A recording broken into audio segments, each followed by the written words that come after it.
Hi everyone అండి. ఇవాళ recipe దొండకాయ పచ్చి కొబ్బరి ఫ్రై. దొండకాయలు ఇలా చిన్న చిన్న కట్ చేసుకోవాలండి. ఉల్లిగడ్డలు, కరివేపాకు, పచ్చిమిర్చి, పచ్చి కొబ్బరి ఇలా తురుముకోవాలండి. తురుముకుంటే మంచిగా వస్తుంది.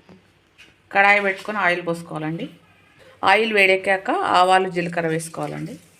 కొద్దిగా శనగపప్పు, కరివేపాకు, ఉల్లిగడ్డ, మీడియం ఫ్లేమ్లో పెట్టి ఇలా కాల్చుకోవాలండి. ఉల్లిగడ్డ 2 మినిట్స్ వేగాక పచ్చిమిర్చి వేసుకోవాలి.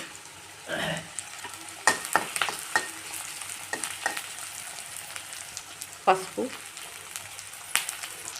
ఉప్పు,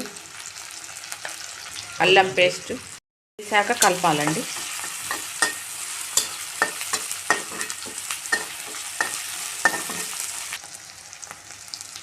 ఇలా ఉల్లిగడ్డ ఇలా వేగాక ఇప్పుడు మనం కట్ చేసుకున్న దొండకాయలు వేసుకోవాలి. మీడియం ఫ్లేమ్లో పెట్టి ఉడికించుకోవాలండి. మూత పెట్టుకోవాలి. ఇలా ఒక 10-15 మినిట్స్కి ఇలా దగ్గర పడుతుందండి. మధ్య మధ్యలో కలుపుతూ ఉండాలి మీడియం ఫ్లేమ్లో పెట్టి.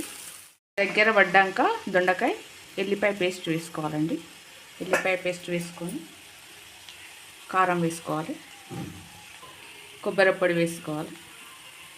పచ్చి కొబ్బరి అండి.